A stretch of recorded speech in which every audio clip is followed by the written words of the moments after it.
एक फैक्टर और जिसका जिक्र अब मैं करने जा रही हूं, यूपी में सांसदों से लोगों की नाराजगी को भी अहम माना जा रहा है।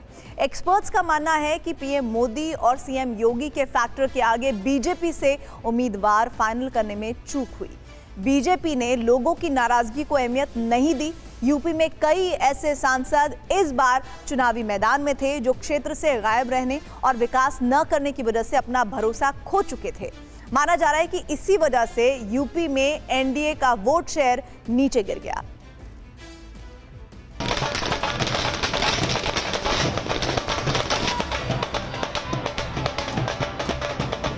दस साल बाद यूपी में जश्न की तस्वीरों में जबरदस्त बदलाव है।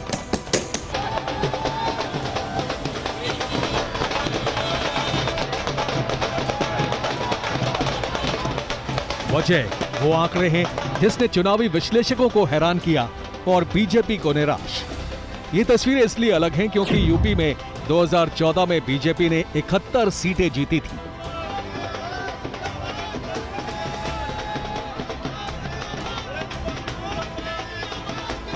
पांच साल बाद फिर चुनाव हुए, फिर भी विपक्षी पार्टियों को इस तरह से नाचने और ढोल बजाने का मौका नहीं मिला, क्योंकि 2019 में बीजेपी ने 62 सीटें जीती थी।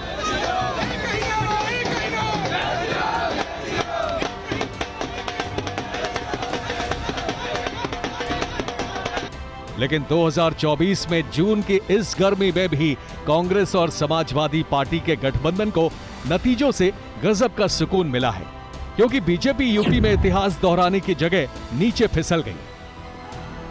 कांग्रेस के हाथ के सहारे समाजवादी पार्टी की साइकिल ने कड़ी चुनौती दी और कामयाबी भी मिली। मुझे लगता है कि ये यूनिक मीटिंग है।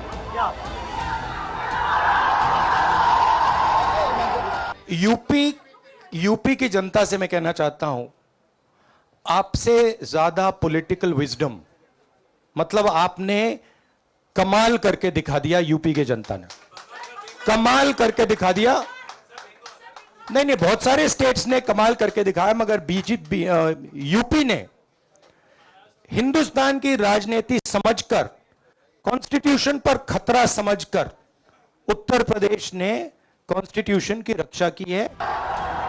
चुनावी विश्लेषकों के मुताबिक पीएम मोदी के चेहरे के नाम पर किसी की भी जीत वाला फॉर्मूला इस बार यूपी में नहीं चल सका।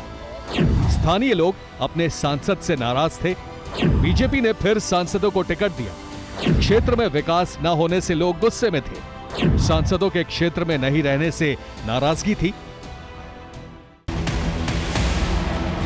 एक्सपर्ट मानते हैं कि जातीय समीकरण पर तो बीजेपी ने फोकस किया, लेकिन कैंडिडेट सिलेक्शन में कई चूक हुई। माना जा रहा है कि नाराजगी की वजह से ही बीजेपी के वोटर घर से नहीं निकले और बीजेपी का वोटिंग परसेंट काफी गिर गया। 2019 और 2014 का ये फर्क देखिए। एनडीए को 2019 में 49.7% वोट मिले, लेकिन इस बार सिर्फ 43.2% वोट मिला, यानी करीब 7% का नुकसान हुआ। दूसरी तरफ इंडिया को 2019 में 6.3% वोट मिला था, जो इस बार बीजेपी के बराबर हो गया।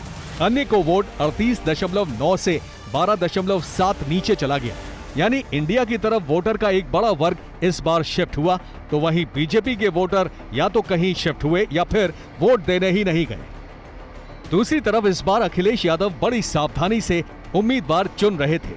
अखिलेश यादव ने इस बार सिर्फ एक समुदाय या जाति के लोगों को ही टिकट नहीं दिया, बल्कि जातिगत समीकरणों को देखते हुए प्रत्याशी उतारे। जिस तरह का साथ और आशीर्वाद दिया, तो सबसे पहले तो मैं उनको दिल से धन्यवाद देना चाहूंगी। इसी के साथ समाजवादी पार्टी की प्राथमिकता रहेगी कि मैनपुरी का विकास आगे कैसे बढ़े। मैं समझती हूँ उत्तर प्रदेश की जनता ने भारतीय जनता पार्टी को एक सबक सिखाने का काम किया है। उनका अहंकार, उनकी तृष्णा को तोड़ने का काम किया है कहीं ना कहीं। दिल्ली में भी बीजेपी से लोग नाराज थे, लेकिन पार्टी ने अपने 6 सांसदों का टिकट काटा और एंटी इनकम्बेंसी फैक्टर को खत्म कर दिया। चुनावी विश्लेषक मानते हैं कि यूपी की कई सीटों पर बदलाव की जरूरत थी, लेकिन बीजेपी ने जीतने वाले उम्मीदवारों को बनाए रखा। Bureau report, TV9 Bharatvarsh. PM Modi को तीसरी बार एनडीए सरकार बनने का भरोसा है। थोड़ी देर पहले बीजेपी अध्यक्ष जेपी नड्डा ने भी कहा कि नरेंद्र मोदी लगातार तीसरी बार प्रधानमंत्री बनने जा रहे हैं। पीएम मोदी बीजेपी मुख्यालय पहुंचे तो वहां कई बार विक्ट्री साइन भी दिखाया, लेकिन दूसरी ओर इंडिया गठबंधन वालों को भी अपनी सरकार बनाने की उम्मीदें दिख रही हैं। खास बात यह है कि ये उम्मीद एनडीए में शामिल 2 सहयोगी पार्टियों से ही जगी है और इसके बाद से टीडीपी और जेडीयू को अपने अपने पाले में लाने की कोशिशें तेज हैं और उनके पास दिल्ली से कई फोन आ चुके हैं।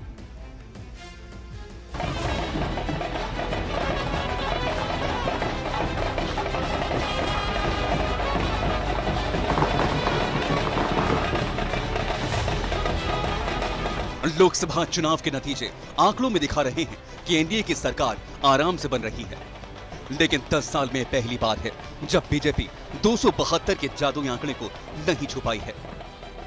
बस यही एकमात्र कारण है कि सुबह से अलग अलग राज्यों में मजबूत क्षत्रपों की डिमांड बढ़ गई है। बीजेपी से लेकर कांग्रेस तक की ओर से इन क्षत्रप नेताओं को फोन घुमाए जाने लगे। सुबह 11:46 पर खबर आई कि कांग्रेस टीडीपी के चंद्रबाबू नायडू और जेडीयू के नीतीश कुमार से बात करेगी। जब तक हम अपने अलायंस पार्टनर से बात नहीं करेंगे और जो नए पार्टनर हमको जुड़ने वाले हैं उनसे भी किस तरीके से हम बात करके अपने को मेजॉरिटी बना सकते हैं वो देखेंगे। सारे स्ट्रैटेजीज अगर यही मैं बोलूंगा फिर मोदी जी होशियार हो जाएंगे। नीतीश कुमार को लेकर जब कांग्रेस खेमे से दिल्ली से ऐसी खबरें चलने लगी तो इंडिया अलायंस में शामिल आरजेडी ने नीतीश की तारीफों में कसीदे पढ़े।